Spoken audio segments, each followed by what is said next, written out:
Cube root. இந்த 5 digit நம்பரில் last digit 8. So நமக்கு வந்து 2 ஆன்சராக வரும். அடுத்து கடைசி 3 டிஜிட் விட்டு அதுக்கு முன்னாடி இருக்க டிஜிட் எடுக்கணும். அது 74. இது 4 கியூப்க்கும் 5 கியூப்க்கும் இடையில் வருது. ஸோ மினிமம் வேல்யூ 4 எடுத்துக்கணும். So answer 42. இந்த 6 டிஜிட் நம்பரில் லாஸ்ட் டிஜிட் 7. ஸோ ஆன்சர் 3 வருது.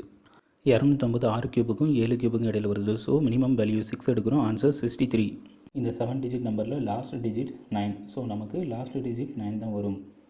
கடைசி 3 டிஜிட்டை விட்டுட்டா மீதி இருக்கிறது வந்து 4 டிஜிட். ஸோ இது வந்து பார்த்திங்கன்னா 2146. இது வந்து 12 கியூபுக்கும் 13 கியூபுக்கும் இடையில் வருது. ஸோ மினிமம் வேல்யூ 12 எடுக்கணும். Answer 1 to 9. 9 டிஜிட் நம்பருக்கு ரூட் எடுக்கிறதுக்கு நம்ம அதை 3 டிஜிட்டாக பிரிச்சுக்கணும். ஸோ இப்போ வந்து பார்த்திங்கன்னா லாஸ்ட் டிஜிட் 4னா அதுக்கு வந்து 4 தான் நம்மளுக்கு லாஸ்ட் டிஜிட் வரும். அடுத்து ஃபஸ்ட்டு இருக்கிறது பார்த்திங்கன்னா 445.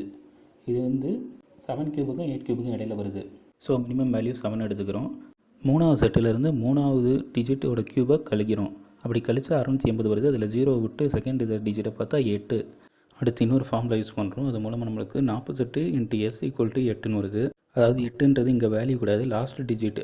48ஓட எதை பெருக்குனா 8 வரும்னா 1, அப்புறம் 6 பெருக்குனா 8 வருது. ஸோ நமக்கு இப்போ 2 வேல்யூ கிடைச்சிருக்கு, 1 6. இப்போ இதில் எது கரெக்டானதுன்னு கண்டுபிடிக்கிறதுக்கு நம்ம கொடுத்துருக்க நம்பரோட டோட்டல் டிஜிட்ஸையும் கூட்டுறோம். கூட்டுனா 8 வருது. அதே மாதிரி கிடைச்ச 2 ஆன்சரோட டிஜிட்ஸையும் கூட்டுறோம். அப்போ 764ங்கிற ஆன்சரோட டிஜிட்டை கூட்டும் போது அது 8 வருது. ஸோ அதுதான் கரெக்டான ஆன்சர்.